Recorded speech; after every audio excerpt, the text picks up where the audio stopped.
Welcome all. In this lecture, we are going to deal with another new example, that is example number 4.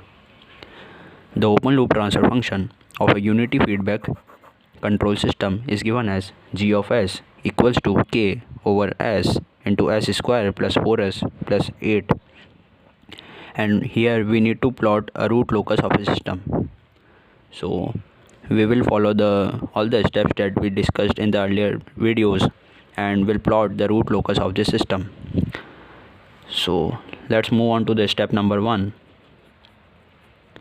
that is determination of number of poles.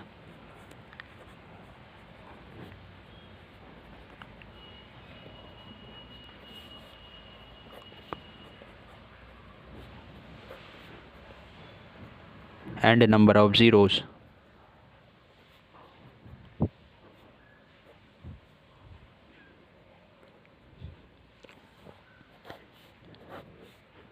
Since we know that the number of poles can easily be calculated by equating the numerator part to the 0, and the number of zeros can easily be calculated by equating the numerator part to 0.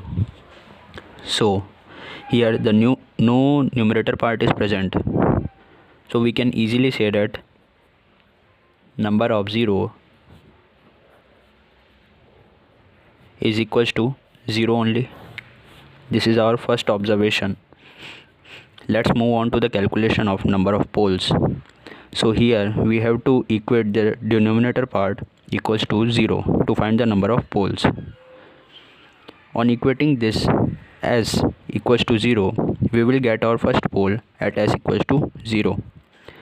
So our first pole will lie at 0 only.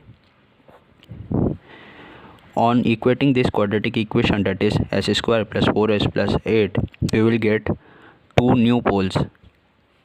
So let's equate it. S square plus 4s plus 8 equals to 0. By applying the formula and calculating the root, we will get s equals to minus b plus minus under the root b square minus 4ac whole divided by 2a. So s will be equals to minus, here b value is 4, plus minus b square, that is 4:2 minus 4, a value is 1 here and c value is 8 here, whole divided by 2 of a, that is 2 multiplied with 1. On again solving, we get s equals to minus 4 plus minus under the root 16 minus 32 divided by 2. On further solving, we get s equals to minus 4 plus minus 4 iota divided by 2.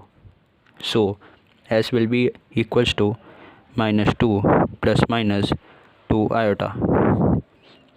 From this value of s, we will get the two poles that will lie at pole P1 lies at minus 2 plus 2 iota, and pole P2 lies at minus 2 minus 2 iota. This is our first pole, this is our second pole, and this is our third pole. So from this we can easily say that number of poles is equals to 3 only.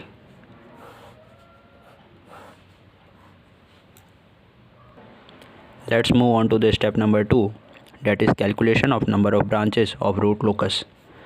So we know that for the calculation of number of branches, we can easily put a formula, that is maximum of number of poles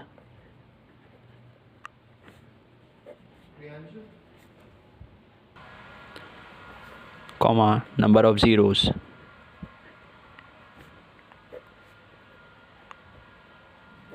So this is the formula for the calculation of number of branches of root locus. Since we know that number of pole is equals to 3 and number of 0 is equals to 0 only. So the maximum of 3 comma 0 is exactly equals to 3. So here the number of branches of root locus is equals to 3 only. Let's move on to the next step, that is number of asymptotes.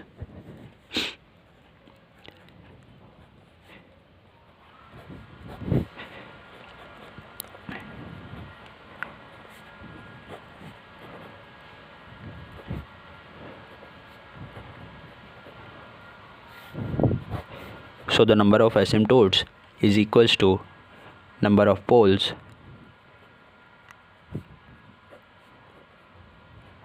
minus number of zeros.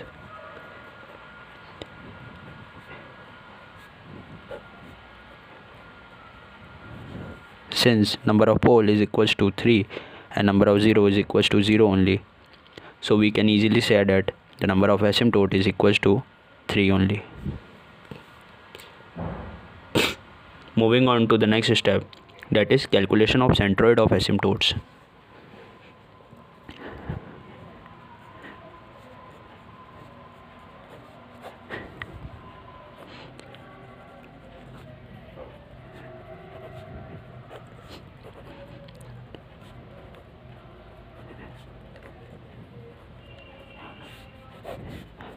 So the centroid of asymptotes can easily be determined by the formula x equals to summation of real part of poles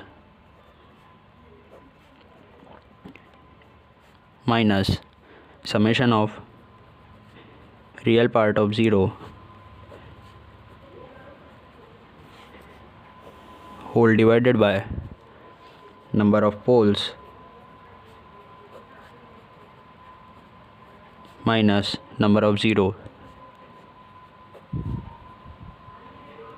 Since we all know that we have 3 poles that lies at pole P1 lies at 0, pole P2 lies at 2 plus 2 iota and pole P3 lies at 2 minus 2 iota, and also we don't have any number of 0. So on putting the values, sum of the real part of poles, so the real part of pole P1 is 0, real part of pole P2 is 2 and pole P3 is 2. On summing 0 plus 2 plus 2 minus sum of real part of 0, since there is no 0, so we will simply write 0 here. After this, number of pole is equals to 3 minus number of 0 is equals to 0 only. So we will get 4 divided by 3 here.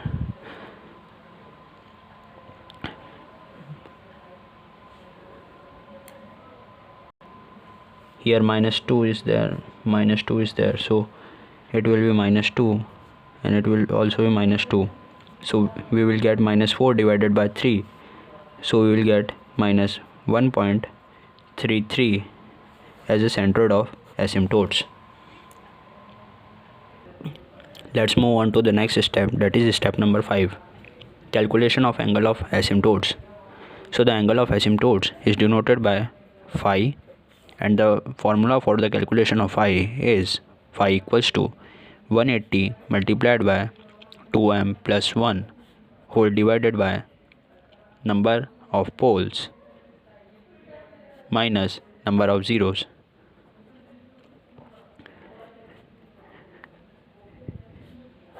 This is the formula, but for the calculation of phi we have to first calculate the value of m, and we all know that the value of m ranges from 0 to number of pole minus number of 0 minus 1. So here 0 it will start from 0 and end at number of pole here is 3 minus number of 0 is 0 minus 1. So the value of m will start from 0 and end at 3 minus 1, that is 2. So there are 3 values, that is 0, 1 and 2, for which we have to calculate our phi, that is angle of asymptotes.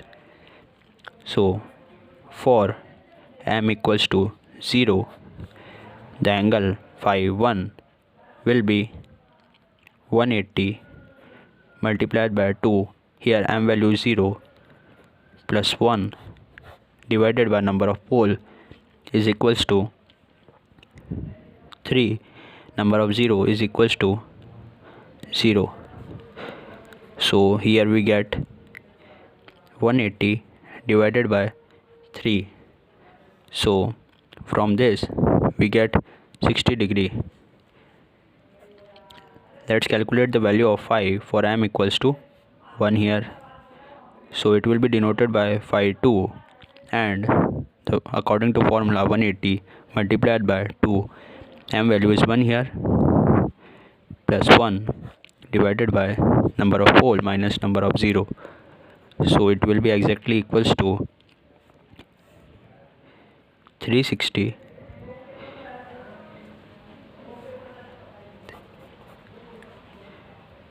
540 divided by 3.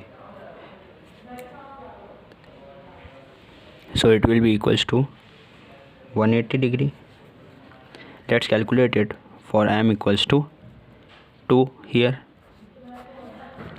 So the value of phi 3 will be equals to 180 into 2 multiplied by 2 plus 1 divided by 3 minus 0.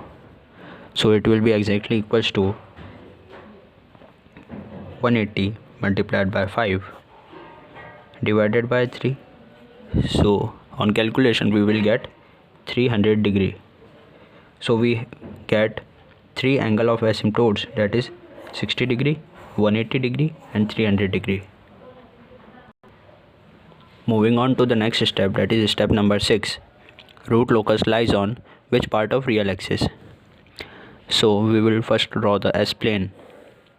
Here is the imaginary axis. Here is the real axis. Since we know that we have 3 poles, that is pole P1 lies at 0, pole P2 lies at minus 2 plus 2 iota, pole P3 lies at minus 2 iota, and the number of 0 is equals to 0. No 0 are there. On plotting all the poles and 0 here, we get at 0 we have one pole, that is denoted by x. This will be minus 2 here, and it will be plus 2 iota, and it will be minus 2 iota. So this pole, that is minus 2 plus 2 iota, will lie here, and our pole P3, that is minus 2 iota, will lie somewhere here. Then we have to find out the number of regions on the real axis of S-plane. So here is the one region that starts from 0 and ends at plus infinite, and it is denoted by region 1, that is denoted by x1 here, and it ranges from 0 to plus infinite, and region 2, that is denoted by x2, will ranges from minus infinite to 0, that is 0 to minus infinite, and here will be x2. Then we have to find out which is the valid region in which the root locus will lie on the real part of axis of S-plane. So let's talk about the region x1. So now calculate how many poles or zeros lies in the right hand side of region x1. So here no poles or zeros lies in the right hand side of x1.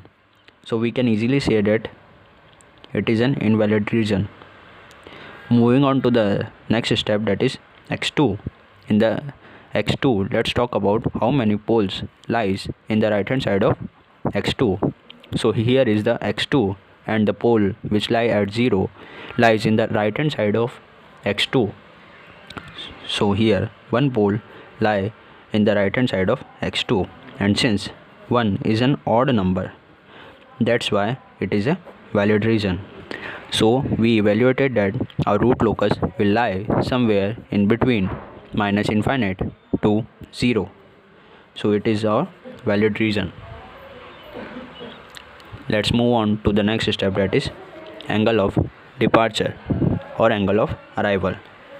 Since from this diagram we easily see that our two poles are imaginary, and in case of the imaginary poles, angle of departure exists. That's why step number 7 will be equals to calculation of angle of departure.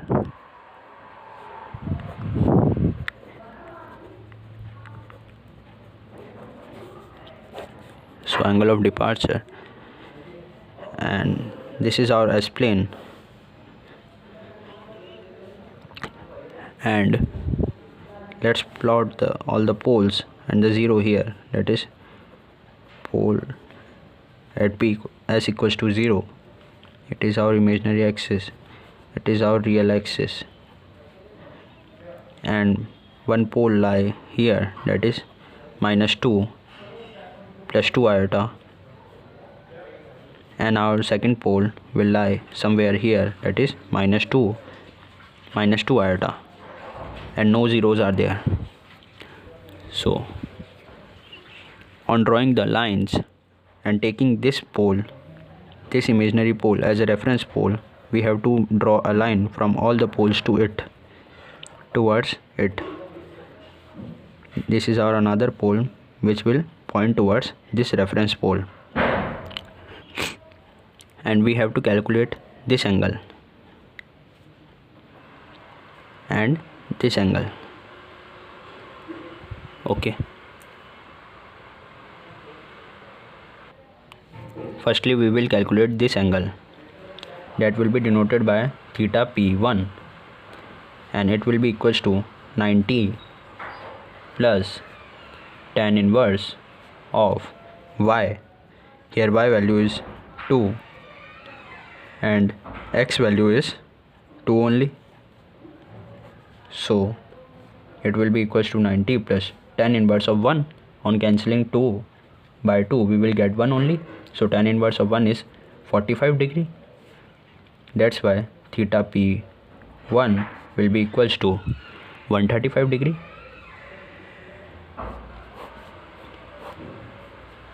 Let's move on to this angle, that is theta p2, and from the observation we can easily see that theta p2 is exactly equals to 90 degree, since it is making a right angle. So here are two angles that will be made by the poles. So the total angle of poles theta p will be equals to sum of theta p1 plus theta p2. Since theta p1 is equals to 135 degree and theta p2 is equals to 90 degree, that's why we can say that theta p will exactly equals to 225 degree only. And since there are no zeros, that's why theta z is equals to 0 degree. Since the angle of departure, that is denoted by theta d, it can easily be calculated by the formula theta d equals to 180 minus theta p minus theta z. So on putting the values, we get 180 minus theta p value is 225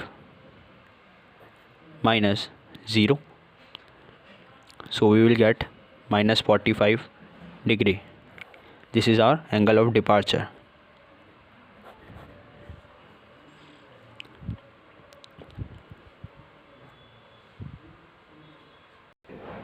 Let's move on to the next step, that is step number 8.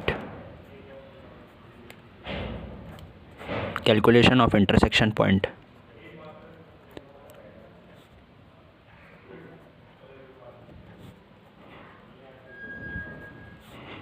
For the calculation of intersection point, we have to first find out the characteristic equation. So the characteristic equation is denoted by 1 plus g of s into h of s is equals to 0. So it will be exactly equals to 1 plus. Here in the question we have given that the g value is equals to k over s is equal to s square plus 4s plus 8, and h of s value is 1 because it is a unity feedback control system, and equals to 0 only. On taking the LCM, we will get s square plus 4s plus 8 plus k equals to 0. So it will be equals to s cube plus 4s square plus 8s plus k equals to 0. Then we have to form the Raut array. This is our Raut array. Here the maximum power is s cube. That's why we will write s cube, then s square, then s to the power 1, then s to the power 0 here. After this, we have to find out the coefficient of odd power of s. So the coefficient of odd power of s is 1 and 8 here. So simply write 1 and then 8 here. After that, we will find out the coefficient of even power of s. So the coefficient of even power of s is exactly equals to 4 and k here. So we will write 4 and k here. On doing the cross multiplication, we will find out 4 will be multiplied with 8, we will get 32, minus k will be multiplied with 1, we will get k only, and the whole divided by this 4. So this will be the term, and after that no further column for the further multiplication, so we will 0 write here. After this, we have to multiply this term, that is 32 minus k divided by 4 with k 32 minus k divided by 4, and 0 will be multiplied with 4, so we will get 0 here. After that, whole term will be multiplied with this 32 minus k over 4, so this term will be cancelled out, and here remaining term is k only, and no further column for the multiplication, so we will write 0 here. So this is the complete Raut array, on the basis of which we have to find out the stability. We know that for the system to be stable, the first column of a Raut array should contain only one sign, that is either positive or negative.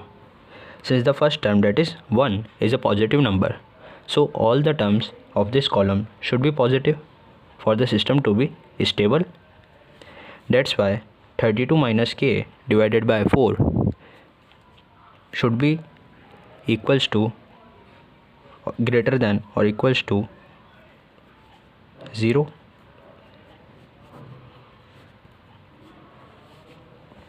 This implies that k should be less than or equals to 32. Then we will form the auxiliary equation. So the auxiliary equation here will be formed by this row only. So here the highest coefficient of s is 2, highest power of s is 2 here, so that the auxiliary equation a of s will be equals to 4 into s square plus k equals to 0. For the system to be stable, k should be less than or equals to 32. So on putting the value of k here, we get 4s square plus 32 equals to 0. On further calculating and finding the value of s, we will get s equals to plus minus 2.828 iota. This is our intersection point. So let's move on to the final step, that is plotting of root locus on the s-plane. So we will first draw the s-plane. This is our imaginary axis. This is our real axis. Since we have 3 poles, so firstly we will plot all these poles. So at s equals to 0, we will have our pole 1. This will be minus 2, and it will be 2. It will be minus 2. So our pole P2 lies at minus 2 plus 2 iota, and pole P3 will lies at minus 2 iota. Since no zeros are there, that's why we will only plot these poles only. After this, moving on to the asymptote section, we have calculated that the number of asymptotes is equals to 3, and the centroid of asymptote is minus 1.33. So the 1.33 will somewhere here, and the angle made by asymptote is equals to 60, 180 and 300. So let's make these 3 angles. So the angle 60 degree will be like this, angle 180 will like this, and angle 300 will look like this. Since these are the 3 asymptotes that will depart from this angle 60 degree, 180 degree and 300 degree. After this, we have also calculated that theta d, that is angle of departure, is exactly equals to 45 degree, and we all know that poles will depart at the angle of departure and goes to the 0 or imaginary 0. If the 0 is not there in the question, then all the poles will depart from the angle of departure and reaches to the imaginary 0, following the angle of asymptotes. So let's talk about this pole. This pole will follow the angle of 300 and departs at the angle of minus 45 degree. This will be minus 45 degree and will follow this path of 300 degree, and then it will intersect at this axis, that is imaginary axis. And we have also calculated that the imaginary axis is equals to minus 2.828. So here is this minus 2.828. It will cross this imaginary axis and go to the imaginary 0. So this is our first branch of root locus that will follow this path. Moving on to the next pole, that is this pole. This pole also follow angle of 60 degree and will depart from theta d angle, that is minus 45 degree. So here it will be minus 45 degree and it will follow the path of 60 degree and reaches to imaginary 0. So this will be its direction. Moving on to the next pole, that is pole P1, which lies at s equals to 0. So this pole will follow this path and will move in this direction and reaches to imaginary 0. So this is the complete plot of the root locus. Here the 3 branches which will emerge from the 3 poles.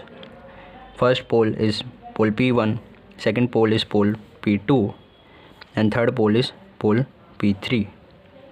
From these all poles the root locus will emerge following an angle of 45 degree here and minus 45 degree here, and by following the path of angle of asymptotes it will reaches to imaginary 0. So this is all about this example. If you like my YouTube video, then please like my videos and subscribe to my YouTube channel. Thank you.